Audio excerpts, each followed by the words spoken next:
Bien, estamos de vuelta. Como ya habíamos comunicado, tenemos hoy la presencia del canciller de la República, ministro de Relaciones Exteriores, Roberto Álvarez. Buenos días, bienvenido. Buenos días. Buen día, ministro. Bienvenido.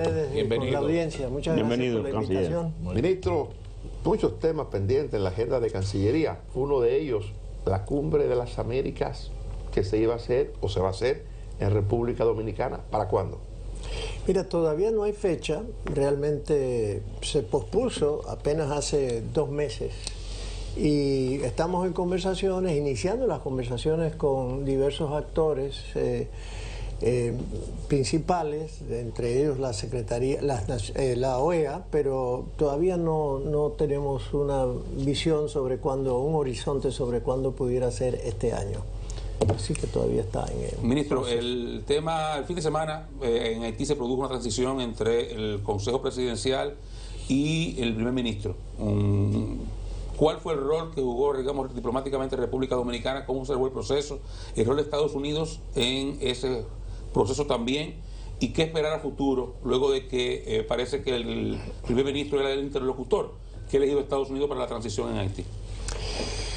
Mira, las estructuras o el Consejo Presidencial de Transición que tú mencionas, que terminó su mandato ahora el 7 de febrero, fue electo o fue decidido entre varios países, actores internacionales, con los actores principales de la sociedad haitiana en Jamaica, hará año y medio atrás, más o menos. Nosotros, por nuestra vecindad con Haití, tomamos una decisión de que no conviene estar presente en la elección directa de ninguna de estas autoridades haitianas, sobre todo autoridades de facto, que eso es una cuestión exclusivamente de los haitianos con la asesoría de la comunidad internacional.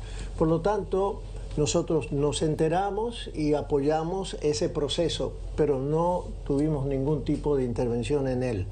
Igualmente ahora, también lo que hicimos fue publicar un comunicado, como ustedes vieron, ¿no?, llamando a la cohesión social y a las nuevas autoridades a utilizar todos los medios a su disposición para llevar a cabo cierta pacificación en el país y sobre todo ante la llegada que iniciará en abril de este año de la nueva fuerza de supresión de bandas, como se le llama, o de pandillas.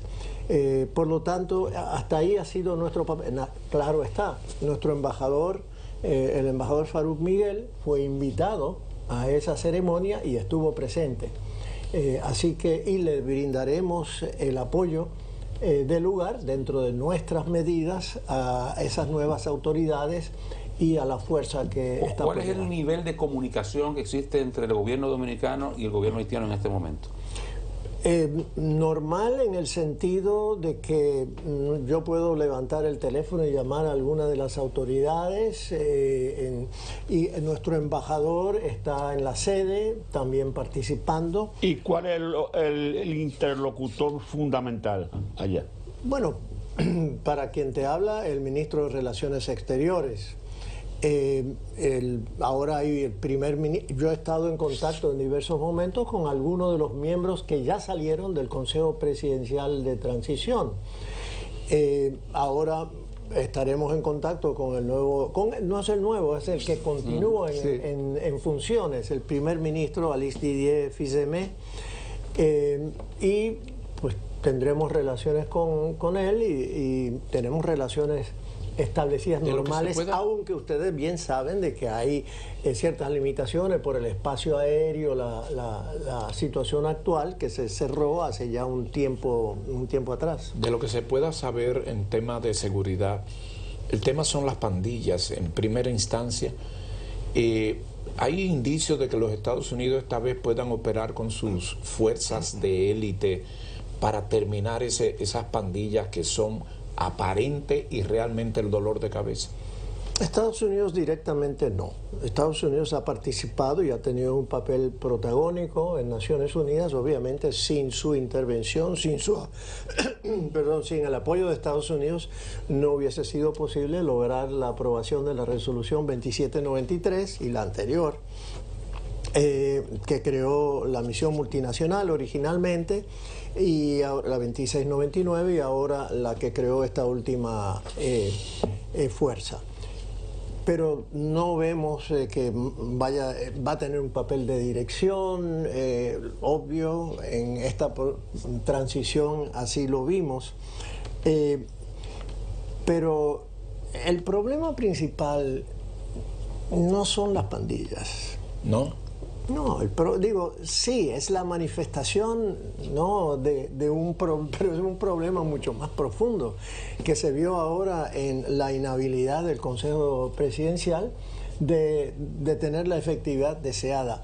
Es la falta de cohesión que hay por eso en nuestro comunicado, es la falta de las élites haitianas, ya sea académicas, religiosas, políticas, de todo tipo. Empresariales. De perseverar, empresarial, de ponerse de acuerdo con un plan nacional y todos arar en la misma dirección. Lamentablemente eso aún no ocurre al punto que debería llegar. Ha habido ciertos avances, pero no lo suficiente. Entonces, sí, que las pandillas son el tema actual y hay que tomar todas las medidas necesarias para acabar con esa plaga, porque no hay otra manera de definirla. Es decir, que el tema es mucho más complicado y puede ser mucho más duradero en el tiempo a partir de lo que usted plantea. Bueno, eliminada la pandilla por esa fuerza de supresión, que no es más que una fuerza de eliminación de pandillas, entonces habrá que lidiar con un problema mucho más perenne, que es lograr ese nivel de cohesión entre las élites haitianas. Correcto. Y ese ha sido uno de los grandes atributos de la sociedad dominicana en los últimos 50, 60 años. Ha sido exactamente, no es que no hayamos tenido problemas, ¿no? Todos los tenemos clarísimos y que tenemos aún problemas por resolver, pero aquí ha habido en todas esas élites en su momento dado una importante entendimiento de que se necesita la paz social. Sin la paz social no hay nada. Perdón, ministro, antes de cambiar de tema, ¿qué maneja usted de información de la conformación de esa misión de supresión de pandillas, de bandas? ¿Cómo van los avances? ¿Cuántos soldados ya habrían sido identificados? ¿Cuántos países han mostrado su apoyo, no solamente con soldados, sino también con recursos a esta misión? ¿Y qué papel juega República Dominicana? Se hablaba de que República Dominicana tendría que pagar de asistencia sanitaria a los miembros del equipo. Sí, claro. Después que la resolución 2793 se aprobó el 30 de septiembre, poco tiempo después, exactamente el 9 de diciembre, se celebró en Naciones Unidas lo que se llamó una conferencia de regeneración de fuerzas. Ahí fueron unos 30 países de todo el mundo y ahí hicieron ofertas de X número de tropas, se necesitaban 5.500. Ese es el número establecido. Y ahí se superó ese número, es más, se duplicó el número, y por lo tanto no hay ahora carencia de tropas, hay de nuevo un exceso de ellas, perdón, provienen de un sinnúmero de países, Chad, Burundi, Bangladesh, y naturalmente Kenia va a seguir. Kenia va a seguir también. Kenia ha sido importantísimo, aunque no ha logrado, porque nunca llegó al número de efectivos necesarios, 2.500, solo quedó en 1.000 pocos. Y además el mandato no era el mandato correcto, que ahora sí lo tiene la nueva fuerza. Entonces Kenia sí ha sido, sin Kenia es posible que el gobierno hubiera colapsado en su momento dado. Así que todos esos países sí van a estar en la nueva fuerza. ¿Algunos latinoamericanos? Guatemala, El Salvador ya están presentes, y desde antes también, y algunos caribeños. República Dominicana tiene el papel sobre todo de apoyo a esa misión y en particular, como tú señalas, en cuanto a servicios médicos. Dado la carencia que hay de cierto nivel, cierto tipo, lo que llaman tipo 13 para heridas, digamos, o situaciones de emergencia más especializadas, en ese caso se traerán a los hospitales dominicanos. Ya lo hicimos. tratamos unos 40 más o menos, sobre todo kenianos, así que continuaremos con ellos. Canciller, esta situación nueva que se está presentando, República Dominicana reabasteciendo aviones de líneas aéreas, por lo menos que hacen vuelo entre Cuba y España, le pregunto si hay alguna situación particular, si ha habido que consultar a alguien más allá para que la República Dominicana pueda facilitar esto frente a lo que pasa con Estados Unidos y Cuba hoy día. Mira, yo no tengo conocimiento de que haya sido necesario consultar. Estos son vuelos comerciales, sobre todo movilidad de personas, una situación en Cuba, como todos sabemos, muy dramática en este momento, con una carencia principalmente de combustible, y estamos nosotros supliendo esa necesidad en este momento, y me parece absolutamente lógico eso. Y Canciller, las relaciones con Venezuela se van a aperturar con embajada y consulado simultáneamente. No, iniciamos con consulado. Vamos a abrir un consulado. Ustedes saben que en Venezuela nosotros tenemos de 15.000 a 20.000 dominicanos, y acá en República Dominicana hay de 125.000 a 130.000 venezolanos. Por lo tanto, ahora mismo los venezolanos que quieren venir a República Dominicana para obtener una visa tienen que ir a Bogotá. Eso es una situación ardua, difícil, y por eso ese es uno de los motivos que estamos ahora abriendo el consulado primero, y después veremos cómo evolucionan la situación en Venezuela antes de reabrir nuestra embajada, pero ese es eventualmente el objetivo. Ministro, una taza de café Santo Domingo para usted. Y acá en Venezuela, disculpe. Siendo con Venezuela, el tema, yo a veces le digo los Rodríguez, no, con Delcy Rodríguez y su hermano, que hace de canciller. ¿Quién hace de canciller en Venezuela? Él se llama Iván Ruiz. Iván, se llama. Sí. Iván Ruiz es el canciller. ¿Cómo es la relación hoy día con Venezuela en el aspecto de la Cancillería, el aspecto diplomático? Yo me escribo, hablo con Iván cuando es necesario. Hablando del Jet Set, que ahora cumple 10 meses, recientemente, ustedes recordarán que había un número de venezolanos que ahí fallecieron. Sí. Nosotros recibimos una serie de enviados venezolanos quienes vinieron a resolver temas relacionados a esas personas que murieron en la discoteca. Así que hemos tenido esa relación continuamente. Ya ahora van a abrir, Venezuela va a abrir, ya tienen una embajadora de Estados Unidos en Venezuela, y ahora va un embajador, un enviado de Venezuela a Estados Unidos. Ahora, ministro, República Dominicana, el gobierno del presidente Abinader y el presidente Abinader jugó un rol protagónico en la denuncia de la ilegitimidad de la elección que prolongó en el tiempo el mandato de Maduro, que incluía a Delcy, su vicepresidenta. Nosotros declaramos que ese gobierno no era legítimo. Incluso el presidente Abinader utilizó la plataforma de su toma de posesión aquí para darle visibilidad a esa objeción, a lo que se ha producido en esas elecciones. Entonces, visto lo que ha estado pasando, la actitud de Estados Unidos a la transición venezolana, cómo la está conduciendo con lo mismo, un chavismo y la misma Delcy Rodríguez, ¿cuál es la actitud de República Dominicana? ¿Cuál es el papel que está jugando en este proceso de transición la República Dominicana, como, digamos, a partir del liderazgo regional que asumimos en su momento en contra del proceso político en Venezuela? Mira, aquí todos sabemos de los vínculos históricos que tenemos con Venezuela, deudas históricas, y por lo tanto, en ese sentido, la relación de pueblo a pueblo ha sido siempre excelente. Simplemente, en su momento, se solicitó que se publicaran las actas sobre las cuales el gobierno o la Comisión Electoral venezolana había ya proclamado el triunfo de la candidatura de Nicolás Maduro. Nunca se presentaron. La oposición presentó unas actas que alegaban ser las originales.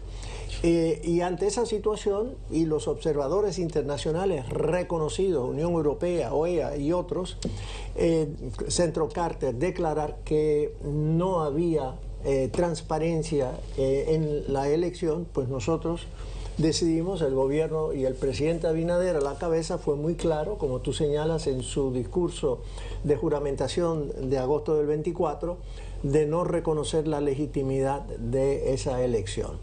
Nosotros también en Cancillería preparamos una declaración de Santo Domingo en esas circunstancias en relación a la situación en Venezuela y a esas elecciones, la cual fue apoyada por 22 países e incluso por la Unión Europea.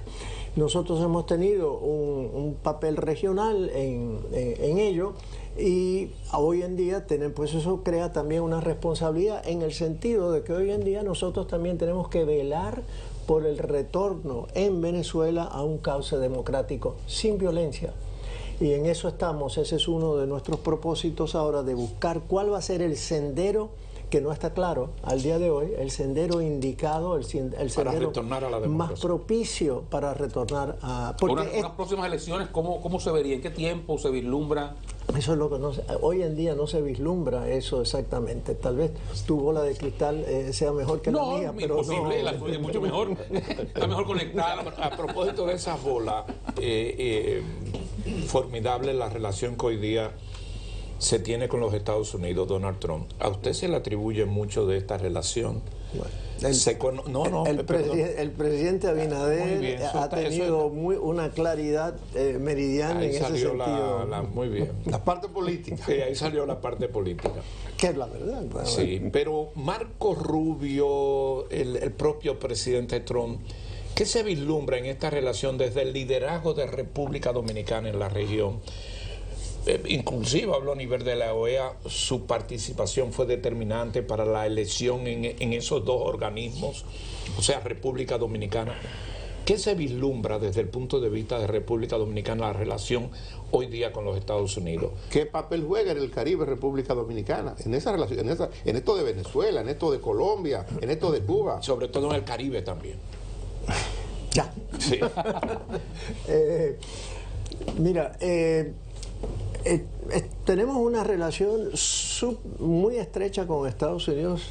Yo diría que hay muy pocas áreas en las que pudiéramos mejorarla. Siempre se puede mejorar, pero es una relación en la cual nuestro socio principal, en todo sentido, el número de turistas que recibimos de Estados Unidos, las remesas, el comercio, culturalmente, el número de peloteros cada día mayores dominicanos en Estados Unidos, en las ligas mayores, etc.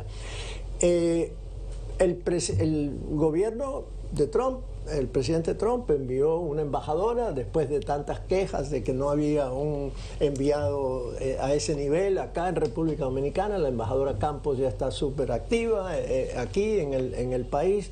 Así que las relaciones, tenemos una embajadora dominicana en Washington, la embajadora Castillo también muy involucrada en todos los temas.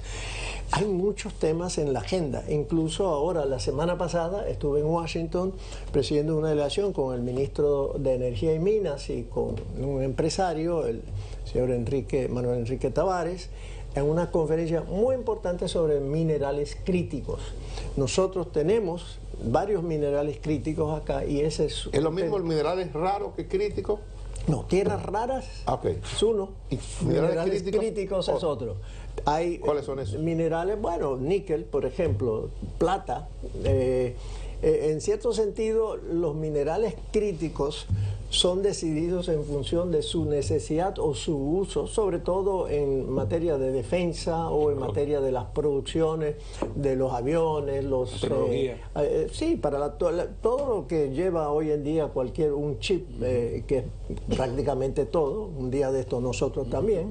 Así que la relación de nuevo, y nosotros tenemos un papel, ya hablamos de Haití, estábamos hablando de Cuba, ojalá también pudiéramos colaborar, si así fuera el momento, en cualquier salida para evitar la violencia también en Cuba, en todos nuestros países de la región. No conviene a nadie Ese ha sido uno de los factores. De nuevo, nuestro crecimiento promedio, un 5% anual del PIB a través de estas décadas, que todo el mundo hoy en día dice, el milagro dominicano, etcétera, se debe en buena medida a eso.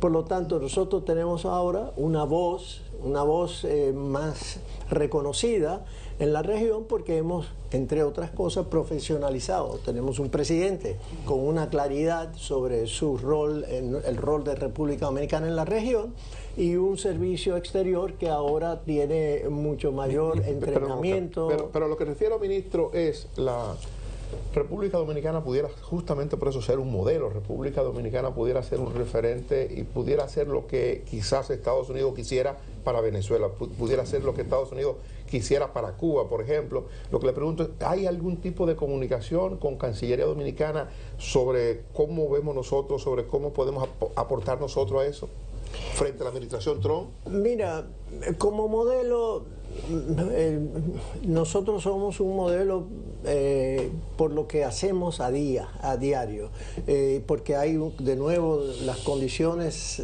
de paz, de tranquilidad, pero de tener algún papel en ese sentido no están dadas las condiciones para ello en este momento, pero sí pudiéramos desempeñarlo si llegara a ese momento. No es conveniente entrar en un proceso de esa naturaleza hasta que no se nos pida específicamente de hacerlo. Hoy el día no existe. Ministro, usted que tiene un largo recorrido en el servicio exterior, ha estado incluso en posiciones como embajador, tanto en sedes como en organismos multilaterales.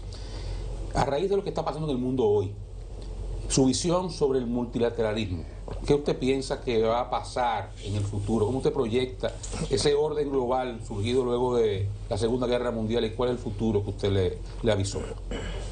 De que el orden internacional hoy en día no es exactamente el mismo de hace unas décadas atrás, no hay duda alguna, pero aún persiste, existe. La prueba de ello está en lo que venimos hablando de la fuerza de supresión de pandillas acá al lado. Si no existiera algún orden internacional, eso no hubiese sido posible. La cuestión es el orden internacional para las grandes potencias, para las potencias medias y para las potencias sobre todo pequeñas como nosotros, o países pequeños, es fundamental. El multilateralismo, nosotros no tenemos otra alternativa más que unir nuestras voces a las demás y lograr consensos de grupos. Por eso es que es tan importante para nosotros continuar estrechando los vínculos con los países inmediatos nuestra. Ahí es donde está nuestro liderazgo. Nuestro liderazgo surge no por nada en particular, sino por la forma en que hemos llegado por nuestros propios medios a donde hoy mismo nos encontramos. Y somos vistos como un referente por esa situación en nuestro medio, en la región del Caribe. Yo creo y apuesto al multilateralismo de todas maneras. No, es que no tenemos de otra, Oscar. Y un poco será el futuro de lo que planteó el primer ministro Carney en Davos, o sea, las potencias medias, encontrar una forma de interactuar entre ellas.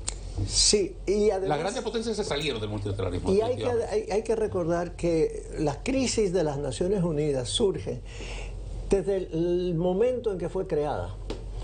La guerra de Corea, la guerra de Vietnam, intervención de la Unión Soviética en Afganistán. Es decir, siempre ha habido cuestionamientos por las acciones de las grandes potencias que son extra naciones, Carta de Naciones Unidas.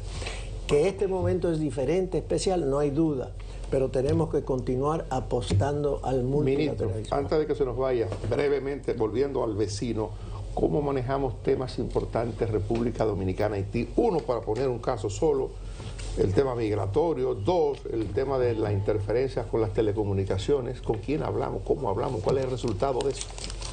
Bueno, el tema de las telecomunicaciones tiene un vocero de primera y se llama Guido Gómez Mazara. De este lado. Así que, de este lado. Guido Gómez ¿Y de Mazara. aquel lado con quién hablamos cuando se queje el Sí, bueno, hay conversaciones. No te puedo decir, no tengo informes de los últimos diálogos que hayan ocurrido. Guido se queja de que no hay con quién hablar de aquel lado. Bueno, no hay consistencia pero hay con quién hablar. Pero es mejor preguntarle a las autoridades que están al día sobre ello. Yo hoy en día no manejo esa información para decir. Ahora, en cuanto a la relación, el tema migratorio, bueno, estamos lamentablemente tomando las medidas que hay que tomar, dado el exceso de migrantes de haitianos en República Dominicana, y desafortunadamente todo indica que cuando aumente la represión hacia las pandillas, es posible que aumente también las presiones migratorias, así que vamos a tener que estar todavía aún más vigilantes. Gracias por su tiempo que siguieron. Roberto Gracias Álvarez, ministro de Relaciones Exteriores. Gracias. Nos despedimos mañana de vuelta Gracias. a partir de las 5.